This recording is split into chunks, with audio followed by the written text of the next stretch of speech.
News at 6। लट्समाइक समाचारों में आपका स्वागत है। मैं हूं महेश सिंह। भारतीय शेयर बाजार आज गिरावट के साथ बंद हुआ। सेंसेक्स 331 अंक या 0.39% टूटकर 84,900.71 पर समाप्त हुआ, जबकि निफ्टी 109 अंक या 0.42% नीचे 25,959.5 पर खींचा। दोपहर के सत्र में आईटी शेयरों जैसे टेक महिंद्रा, विप्रो, इंफोसिस और एचसीएल टेक ने मजबूती दिखाई, लेकिन रियल्टी, मेटल, मीडिया, तेल गैस और एफएमसीजी क्षेत्रों में 1 से 1.5% की कमजोरी ने बाजार को दबाव में डाला।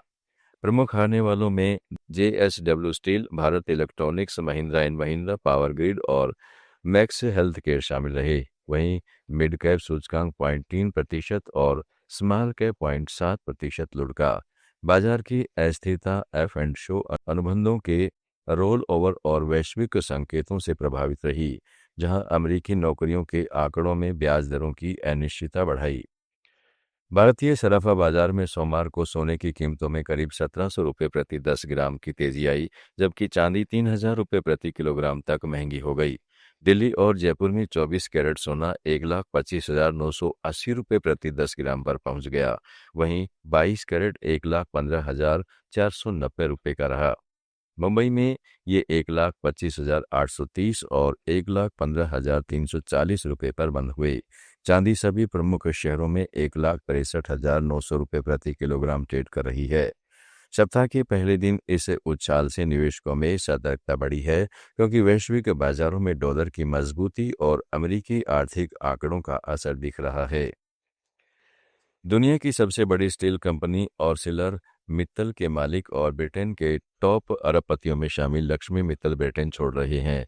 मीडिया रिपोर्ट के मुताबिक लेबर पार्टी की नई सरकार अमीरों पर टैक्स बढ़ाने की तैयारी कर रही है, जिसके चलते मित्तल देश से अपना बेस हटाने पर मजबूर हुए हैं।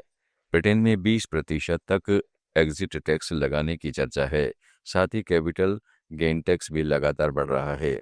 सबसे बड़ी चिंता इनहेरिटेंस टैक्स की है, जो 40% तक पहुंचता है। दुबई और स्विट्जरलैंड जैसे देशों में इनहेरिटेंस टैक्स बिल्कुल नहीं लगता। इसी वजह से मित्तल वहां अपना नया ग्लोबल बेस बनाने की योजना में है। दुबई में उनकी पहले से ही आलीशान प्रॉपर्टी मौजूद है। विशेषज्ञों का कहना है कि यह ट्रेंड ब्रिटेन की इकोनॉमी के लिए खतरा बन सकता है, क्योंकि बड़े उद्यमी लगातार देश छोड़ रहे हैं। लक्ष्मी मित्तल की कुल संपत्ति करीब 1.8 लाख करोड़ रुपए है और 1995 से वे ब्रिटेन में रह रहे हैं। रिपोर्ट के अनुसार उनका लंदन स्थित घर बना रहेगा, लेकिन फैमिली बेस दुबई या स्विट्जरलैंड में शिफ्ट किया जा सकता है। Let's mic news at 6। Bollywood के दिग्गज अभिनेता धर्मेंद्र का 89 साल की उम्र में मुंबई स्थित घर पर निधन हो गया। धर्मेंद्र सिर्फ सुपरस्टार नहीं बल्कि सफल कारोबारी भी रहे। रिपोर्ट्स के मुताबिक उनकी कुल संपत्ति करीब 450 करोड़ रुपए थी। रियल एस्टेट में उनका बड़ा निवेश था। लोनावाला में 100 एकड़ का फार्म हाउस, महाराष्ट्र में करोड़ों की कीमत वाले कई घर और 1.4 करोड़ की खेती व गैर खेती जमीन। वे जल्द ही अपने फार्म हाउस के पास एक लग्जरी रिजॉर्ट बनाने की योजना में थे। बिजनेस की दुनिया में उनका सफर 2015 में गरम धर्म ढाबा से शुरू हुआ। इसके बाद 2022 में करनाल हाईवे पर हीमैन रेस्टोरेंट भी खोला। फिल्म प्रोडक्शन में भी उन्होंने यमला पगला दीवाना जैसे फिल्में बनाई और उनके पास महंगी कारों का शानदार कलेक्शन था। कर्नाटक में कलबुर्गी के बसवेश्वर शिक्षण एवं सामान्य अस्पताल को 5 करोड़ रुपए से ज्यादा की लागत से आधुनिक चिकित्सा उपकरणों के साथ अपग्रेडेड किया गया है।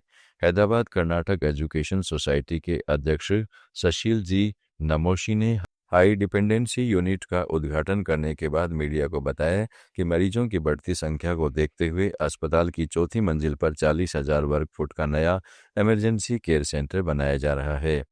बसवेश्वर अस्पताल कर्नाटक क्षेत्र के हजारों मरीजों को लगभग 95% मुफ्त सेवाएं मुहैया करा रहा है।